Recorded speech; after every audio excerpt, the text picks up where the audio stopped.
Hello and welcome to Stories of Science. Here, we look back on humanity's long journey to understand the world. The questions, the failures, and the breakthroughs that slowly changed how we see the universe and ourselves. We tell science as stories. The man who redefined reality, how one scientist's questions changed everything. If I told you that the word black hole was invented by a single person, you might nod and think, okay, cool. But hold on, here comes the crazier part. This person was also involved in creating the atomic bomb. And, yes, the hydrogen bomb too. The two most powerful weapons ever created by humanity. He had a hand in both. Now, you might think, okay, that's already wild enough, but it gets even crazier. Later in life, this person started questioning something. Not war, not weapons, but something much bigger.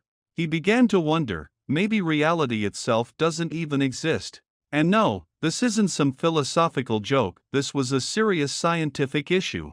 He said, the essence of the universe isn't matter, it's information. Like code, like zeros and ones. Sounds like sci-fi, right? But the person who said this was, well, someone who helped set off the atomic age. His name? John Archibald Wheeler. You might not know his name, but you've definitely felt his influence. He coined the term black hole.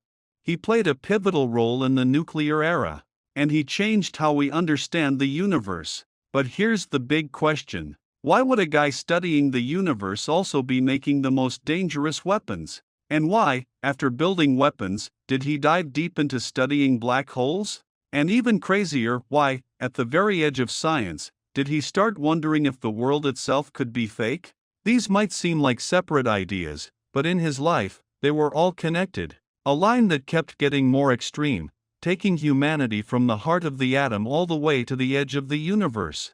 Let's rewind to July 9, 1911. In a city in Florida, the kind of place you'd never guess would change physics forever, a child was born. His name? John Archibald Wheeler.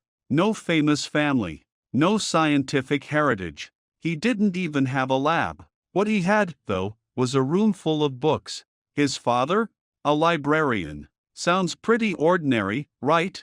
But it was huge. Because it meant this kid grew up in a world full of knowledge. While other kids had toy boxes, his childhood was a library.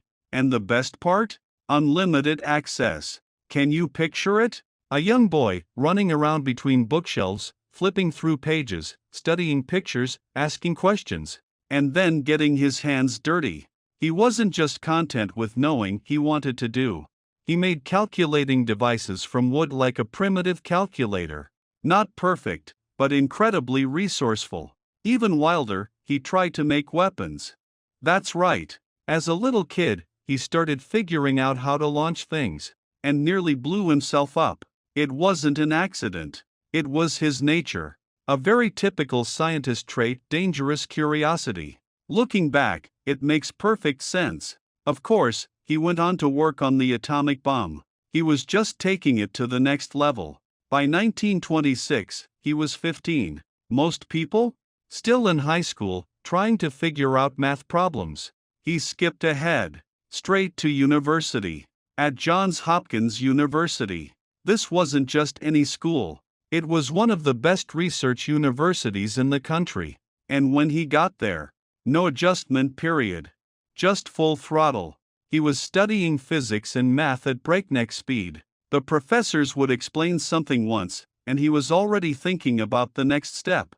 While others were doing homework, he was deconstructing problems. He wasn't just learning, he was reconstructing knowledge. By 1933, at just 21 years old, he had earned his PhD. And think about the timing. The world was still in the Great Depression. A lot of people couldn't even find jobs. Meanwhile, he was standing at the forefront of physics. Kind of funny, right? While most 21-year-olds were job hunting, he was researching how the universe works. Talk about different wavelengths. But what really set him on his path wasn't just his genius. It was one person. In 1934, he made a life-changing decision. He went to Europe, to a place called Copenhagen. At that time, it was the heart of physics, the birthplace of quantum mechanics. And there was one man everyone looked up to. Niels Bohr. If there was a master of physics, it was him. Wheeler didn't just go there to visit. He didn't go to sit in the audience. He went straight into the inner circle. It was like a new player walking into the final boss room. The atmosphere there was unique. Quantum mechanics had just been born, but nobody really understood it. Even the guys who created it were still debating. What is reality? What are particles? What does it mean to observe something? These were questions that felt more like philosophy than science, but they were arguing about it with math. And Wheeler was right there, listening, asking, jumping in with questions. He wasn't the most famous one in the room, but he was the one asking the most daring questions. That's important, because later, his greatest skill wouldn't be answering questions. It would be asking the questions no one else dared to. And in Copenhagen, he didn't just learn theories. He learned a way of thinking, Bohr's way, a way of accepting uncertainty, a way of accepting contradiction, even a way of accepting that reality itself might not be stable. It sounds abstract, I know, but it was going to explode in the future. At the time, Wheeler didn't know this. He just thought the world was much stranger than he had ever imagined. Then came 1939, a year, but also a dividing line. Before that year, physicists were still debating the universe. After that year, they started changing the world, even destroying it. In 1939, Wheeler and Bohr published a paper. It was about nuclear fission. Sounds academic, kind of dull, right? But hidden inside that paper was a bombshell. They pointed out a critical detail. Not all uranium is the same. The version that's easy to split? Uranium-235. In one sentence, they reshaped the entire direction of nuclear technology. You could almost call it the trigger for world history. And, as fate would have it, 1939 also saw the outbreak of World War II. In September, the war officially began. From that moment, science and war were forever linked. The question stopped being, can we understand atoms? And became, can we use them? And the answer came quickly. In 1942, the US launched a project. It sounded simple enough. The Manhattan Project. Its goal? To build an atomic bomb before the war ended. Wheeler jumped in. No hesitation. No lengthy reflections. He just walked into the lab. First in Chicago. Later in Hanford. Sounds like locations, but they were key points in human history. What he worked on wasn't theory. It wasn't formulas. It was something more real. A reactor. A machine that could generate sustained energy. And it was the core of the atomic bomb. Now, here's the real challenge with reactors. Most people think the hard part is getting it started. But they're wrong. The real difficulty is making sure it doesn't stop. Here's the kicker. A little thing called neutron poison. It sounds like a chemistry class problem, but it nearly doomed the whole project. You see, fission produces neutrons. Neutrons trigger more fission. This is called a chain reaction. Sounds great, but it's more complicated. Some of the fission products actually absorb neutrons, and it's like pouring water on your fire. That's neutron poison. If it's not dealt with, the reactor will stop on its own, and the whole project will fail. Wheeler was one of the first to really dive into this issue. He and his team calculated, experimented, revised designs, again and again. Eventually, they figured it out. They found a way to keep the reaction stable. To put it simply, it's not hard to start a reactor. It's hard to keep it from shutting down. Sounds simple, right? But behind it were countless calculations, countless sleepless nights, and the very real pressure. Time was running out. The war was pushing forward. Every day was a countdown. Then came July 16, 1945, the first successful nuclear test. In New Mexico, humanity had just created a sun and nuclear explosion. And then, in August, 2 bombs dropped on Japan, Hiroshima, Nagasaki. The war ended, but the real question had just begun. Science won, but the price? It was impossible to ignore. Many scientists began to reflect. Some regretted it. Some stayed silent. Others left. Even publicly opposed nuclear weapons. They asked themselves, did we do the right thing? And Wheeler? He stood on the other side. He didn't repent. He didn't step back. Instead, he kept going, kept researching, kept working on national projects, kept digging deeper. It might sound cold, but it wasn't that simple. Because for him, the real question wasn't, should we have done this? But, what does this all mean? He wasn't a politician. He wasn't a moral philosopher. He was a physicist. What he saw wasn't explosions. It was patterns. What he saw wasn't war. It was mechanisms. That's how he thought. Dangerous, yes, but also incredibly powerful. And the real problem? It didn't fully show up until later. If humanity can control the atom, what comes next? Bigger weapons? Or a deeper understanding? Wheeler's answer? Both. And that path would take him to a darker place, a place where even light couldn't escape. After 1945, the world settled into a brief silence. But this silence? It was more like the calm before the storm, because another player was quickly catching up. In 1949, the Soviet Union successfully tested its first nuclear bomb. America was no longer the only country with nuclear weapons. The balance had been shattered, and with it, fear started to rise. And so, a new question emerged. Now that we have the atomic bomb, what's the next step? The answer? Simple.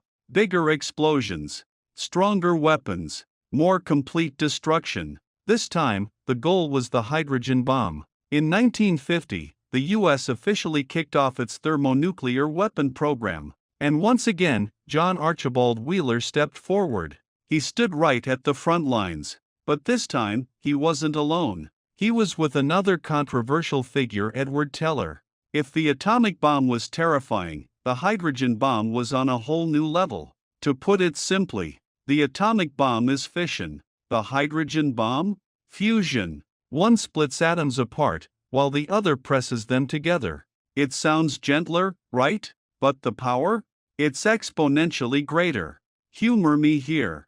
If the atomic bomb is a handgun, the hydrogen bomb is a universe-level nuclear weapon. On November 1, 1952, the first hydrogen bomb test was successful.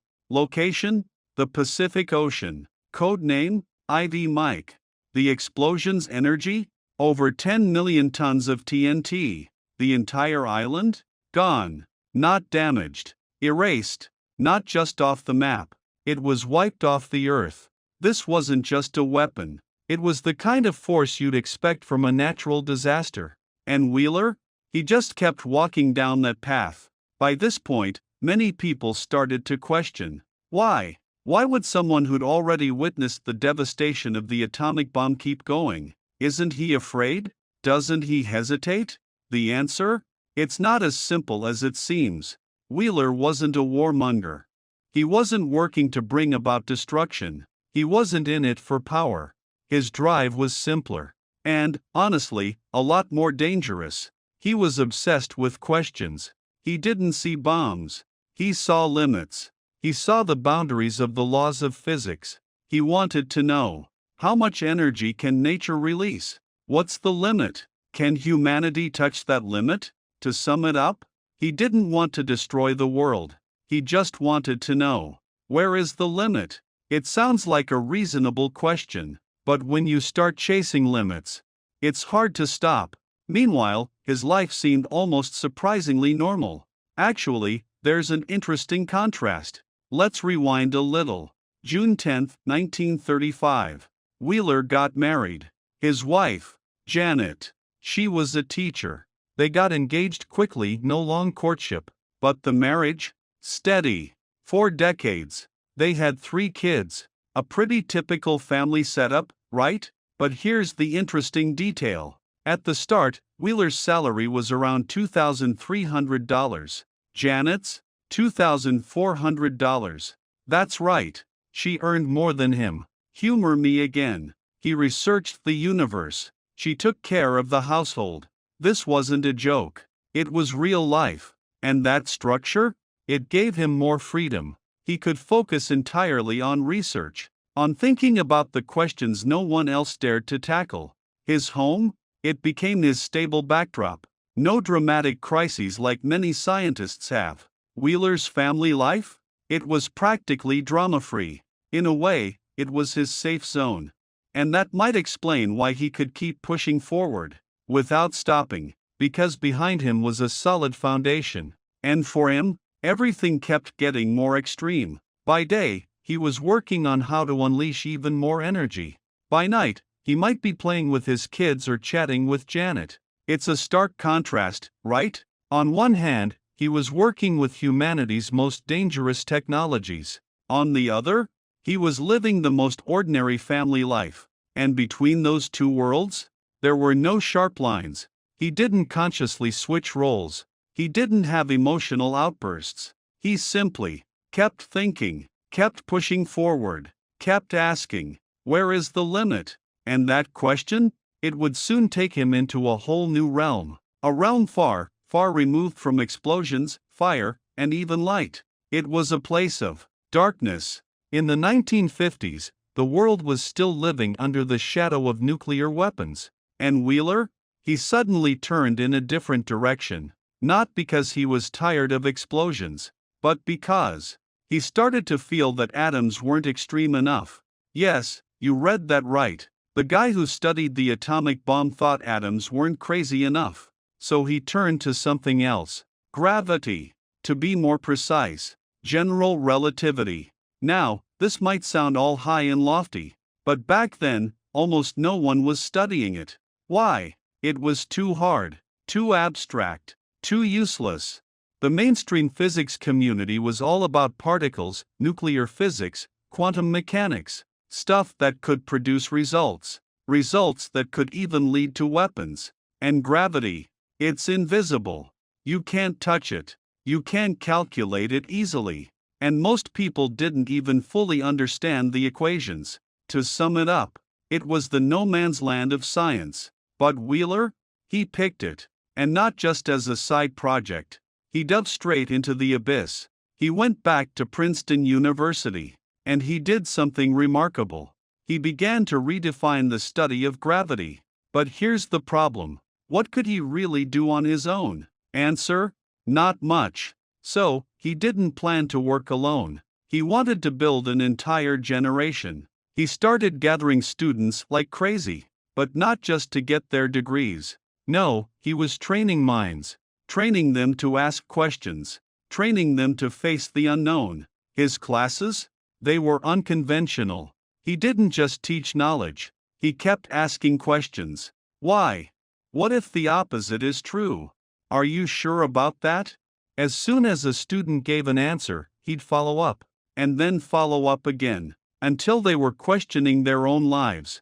Funny enough, attending his class was less like studying, and more like a mental interrogation. But it worked. Because what he was training weren't problem solvers. They were thinkers. And slowly, this new breed of thinkers began to emerge. And many of them, they changed the face of physics forever. One of them, Richard Feynman, a genius, and a bit of a madman in his own right. Even Feynman had been shaped by Wheeler. Another, Kip Thorne. He would go on to become a core figure in gravitational physics. Black holes, gravitational waves. His work helped push these concepts forward. And then, in 2017, he won a Nobel Prize. But here's the kicker. This was decades after Wheeler's initial work. That's the thing about influence. It's often delayed. You plant a tree, and it might take decades to bear fruit. Wheeler? He planted a lot of trees. He mentored 46 PhD students. Can you imagine that scale? Not just one student. Not just one team. An entire army of physicists. He wasn't one guy. He was a production line. An assembly line for top-tier physicists. And more importantly, he changed the direction of research. Before him, many thought Einstein's general relativity was finished. It was a beautiful theory, sure, but there was no more to discover. Wheeler said, "No, this is just the beginning. He took that theory and dragged it right back to the front lines. And suddenly, people were seriously asking, what is a black hole? Can space curve to its limit? Can time stop? These sounded like sci-fi questions, but he was insistent. These are real questions, and they're researchable. They can be calculated. They can be understood. He even started promoting a new language to make these complex ideas more visual, more intuitive. And that was crucial, because science isn't just about calculations, it's also about communication. If you can't explain it clearly, no one will follow you. So slowly but surely, gravity became mainstream. Black holes began to capture the public's imagination. The universe, no longer just a backdrop, it became a subject to be studied. And Wheeler? He stood right in the middle of that change. No fanfare, no public announcements. He just kept asking questions, kept mentoring, kept nudging a forgotten field back to the center stage, just like he did with nuclear physics. But this time, he wasn't dealing with atoms. He was dealing with the entire universe. And more importantly, he began to realize something. If you push gravity to its limit, if you push it to the black hole, if you push it to the collapse of spacetime, then the question changes. It's no longer just physics. It's about reality itself. In 1945, a flash of light, a flash so bright, it wasn't normal. It wasn't sunrise. It was the atomic bomb. In a matter of seconds, a city was erased. And for the first time, humanity realized something terrifying. We don't just have the power to kill, we have the power to delete. From that moment on, war was no longer just about soldiers fighting on the battlefield. It became a gamble for the entire civilization. Lose, you don't just lose a battle, you lose the future itself. And then, humanity didn't slow down. In fact, we accelerated. In 1952, the hydrogen bomb was unleashed. An upgraded version, a quieter theory, and a much louder explosion. How powerful was it? Let's put it this way. If the atomic bomb is a handgun, the hydrogen bomb is the entire sky pulling the trigger. The blast zone? It's no longer just a city. It's an entire region on the map.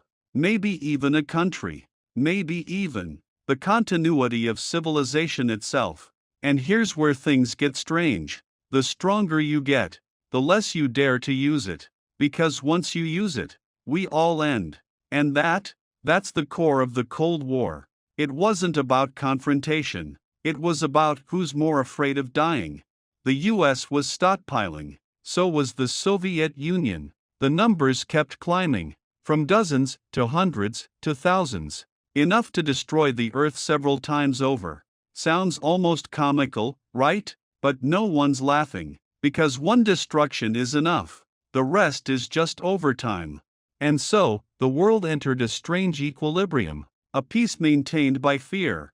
You don't move, I won't move. Because if one of us moves, there won't be an us anymore.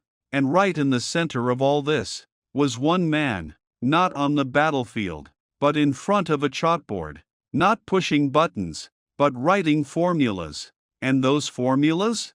They became the logic behind the buttons. In short, he changed the rules of war.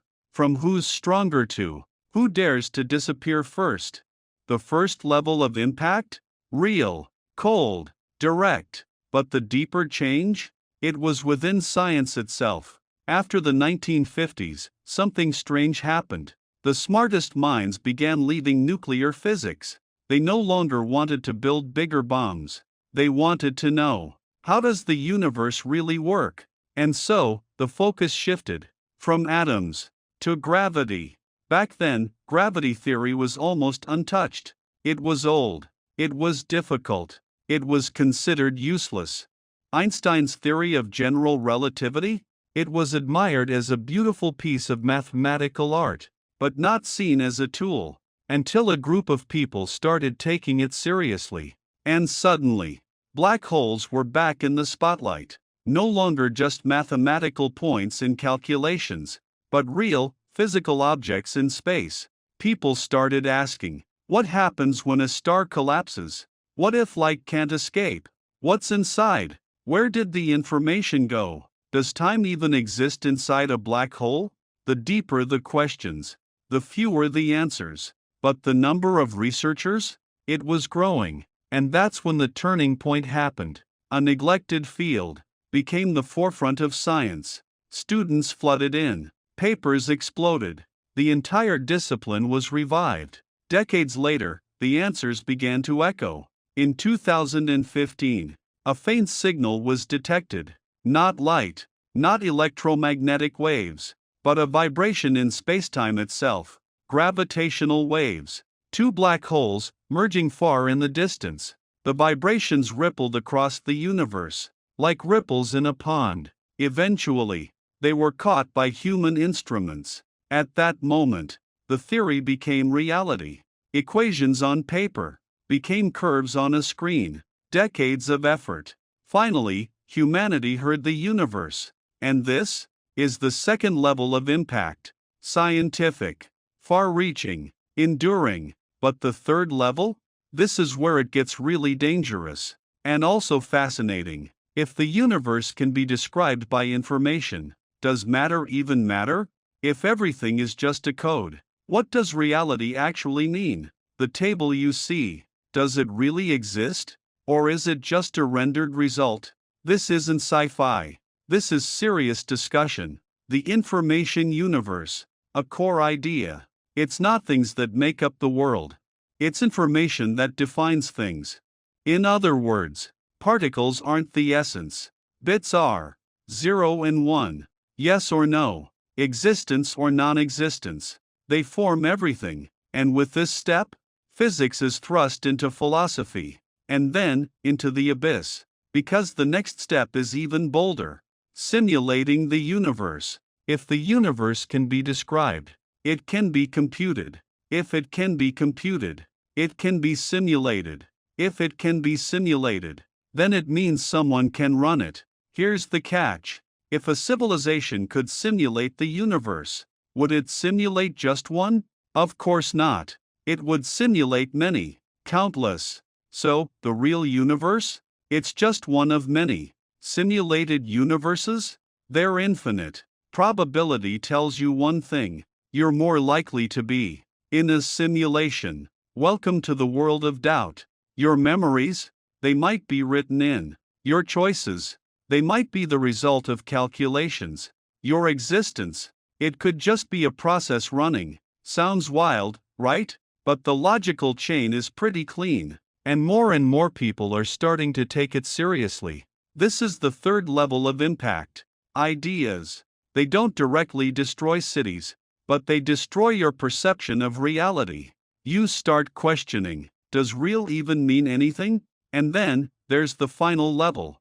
The quietest, but also the longest lasting. His students. His intellectual heirs. They aren't just one name. They're a whole group of people, spread across various fields. Some studying black holes. Some studying quantum information. Some studying the origins of the universe. They don't all do the same thing, but they all have one thing in common. They aren't afraid to ask questions, especially the kinds of questions that sound dangerous. What if time doesn't exist?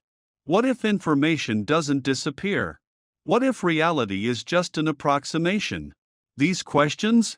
They'll make ordinary people frown, but they'll follow them all the way until the logic breaks or the world changes. And this is the spread of influence, not a straight line, but a network, from one person to a generation, then to more people, like ripples, widening, getting farther and farther. You may not know his name, but the concepts you use, they're already tinged with his shadow. Black holes, information, the structure of the universe, even your doubt about reality. None of it came out of nowhere. And in the end, one thing, his greatest invention? It wasn't a weapon. It wasn't a theory. It wasn't even a black hole. It was people. A group of people who would keep thinking. A group of people who would keep asking. A group of people who would never be satisfied with the answers. And as long as these people exist, the questions won't stop. And the universe? It won't be quiet. In 1976, he made a decision. He moved to Texas. It sounds like retirement, but really, it was a new battlefield. From the coast to the heartland, from the nuclear age to the age of the universe. At the age when most people start thinking about their garden, he started thinking about the boundaries of black holes. As time moved on, he didn't slow down, he got even more wild. In class, he still asked more questions than his students. Sometimes, students just wanted a hand in their assignments, but he wanted to rewrite the universe. By the time he was 80, most people were glued to their sofas, but he signed up for a stair-climbing contest. Yep, climbing floor after floor. No elevator, only gravity. Others were getting exercise. He was going toe-to-toe with gravitational theory. You said space bends, right? Well, let's see. Out of breath, but laughing, because to him, the questions were never just on paper. They were in his legs. They were in his heartbeat. Time moved on. The world had changed. The Cold War was over. The nuclear button was still there, but no longer under constant surveillance. Science had changed too. Black holes were no longer monster stories. They were in textbooks. Gravity was no longer obscure. It was on the cutting edge. Information theory was starting to seep into everything. Computers, the internet, quantum information. The world was beginning to look more and more like what he had described. A giant processing system. And he stood at the edge of it all. Looking back. Looking ahead. And then, he said a few simple words. But they were heavy. He helped create the most powerful weapon. That was the past. Real. Cold. He named the darkest place in the universe. That was the middle. Elegant. Dangerous. And in the end, he said reality might not exist. That's the end. And the beginning. Because once you start questioning reality, it's hard to go back. You start noticing the details. You start asking strange questions. Like, why are the laws of physics so neat? Why are constants just right? Why can the universe be described by math? These questions? They're like little cracks. Once they show up, they slowly widen, until you realize, the ground you're standing on, it might not be so stable. And in the end, he didn't give an answer.